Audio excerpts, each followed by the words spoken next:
Okay, and so we are going to be dealing with this thing called slope.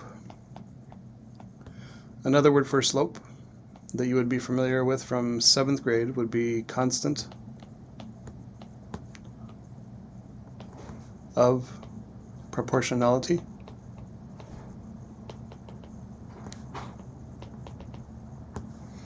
Or a third way we can see this represented is with the words rate of change.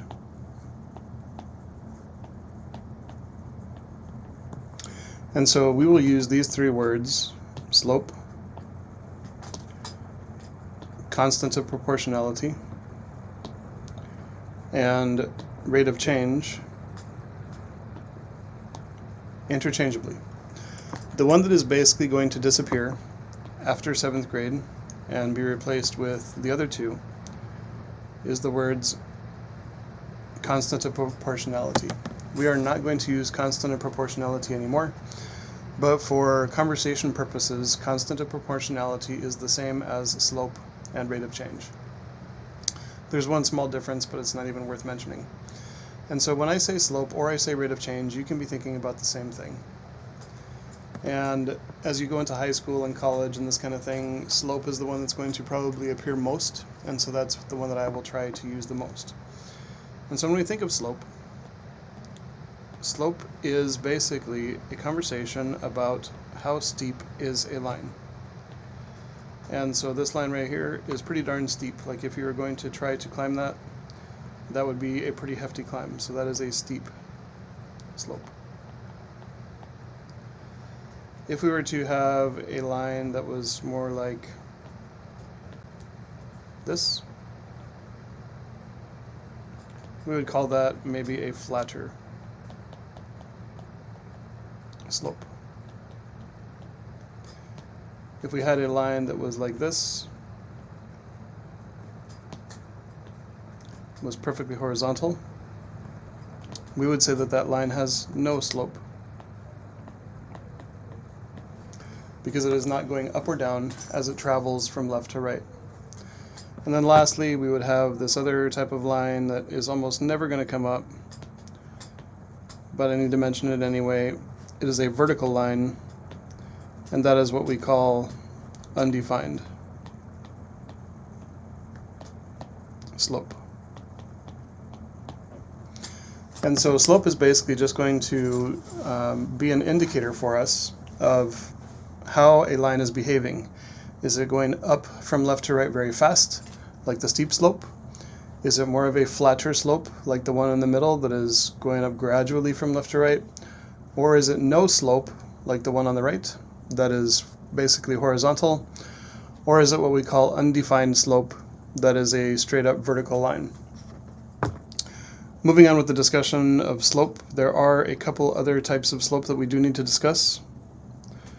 This is going to be a positive slope.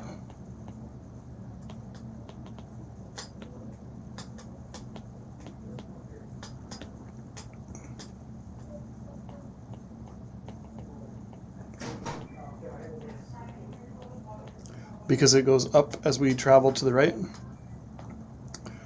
And this is going to be what we call a negative slope, because it is going to go down as we travel from left to right.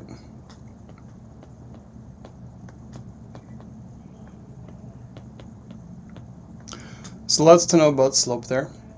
Slope has a couple characteristics. It is either going up from left to right, which makes it positive, or down from left to right, which makes it negative. Or it could possibly be a case where we had something that had no slope, like this one right here. The no slope is almost never going to happen, so we're going to focus primarily on positive slope and negative slope. I'll leave this here so you can take notes if that's something you'd like to do. Okay. Moving on with our notes.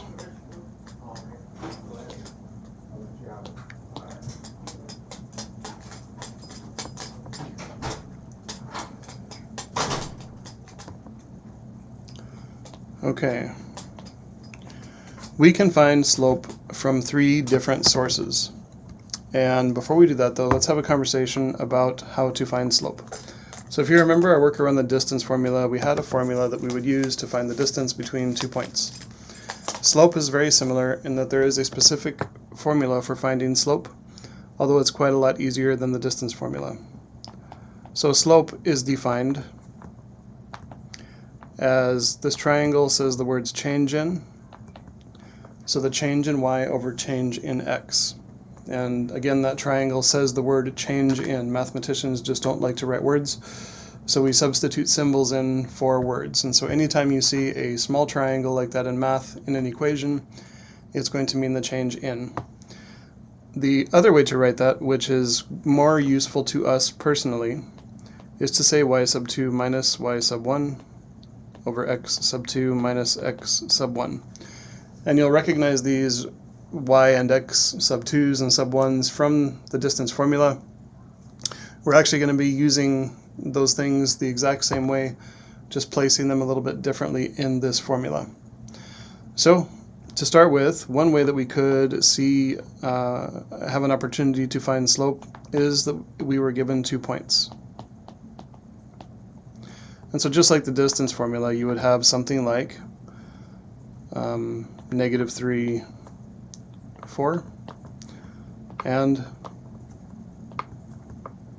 5, 7.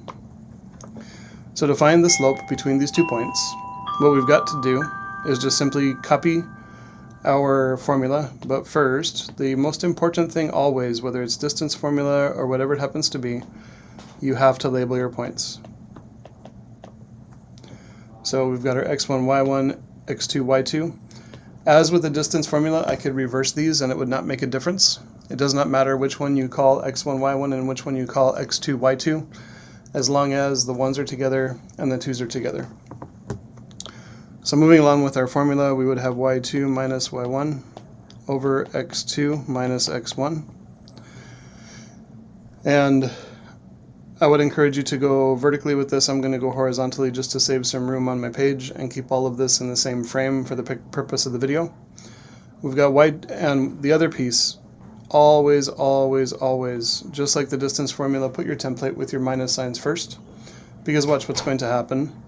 We're going to have 7 minus, this is a -3, and if I'm not careful, I might have accidentally just put 7 minus 3 there.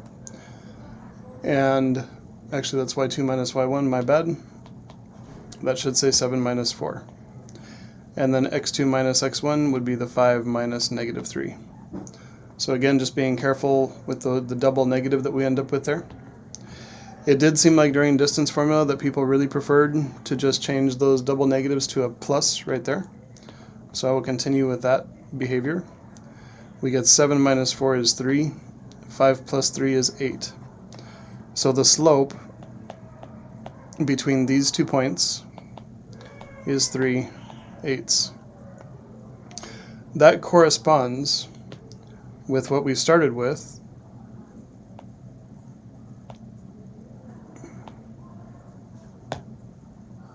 sorry, I'm trying to move this. That corresponds with what we started with, that we have the change in y over the change in x. The change in y would be 3.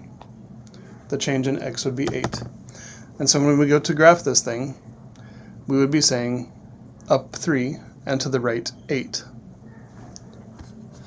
If you have missed the lesson on graphing, make sure you get with me so that we can get you set up with that. So this slope says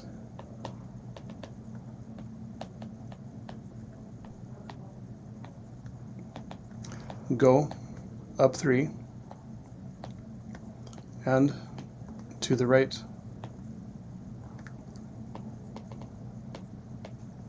8. Okay, moving on.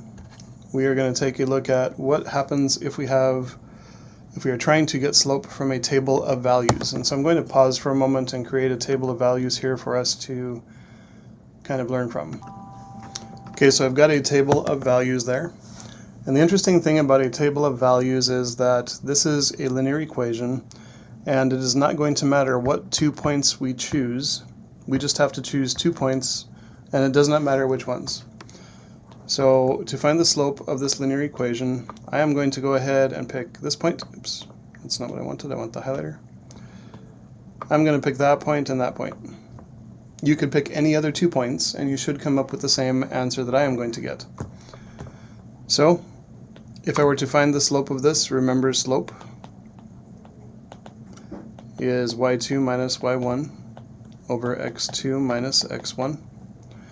And so I will call this my x1, call that my x2, call this my y1, call this my y2. Alternatively, if you're a person that really likes to draw the points out, we could pull the points out of the table.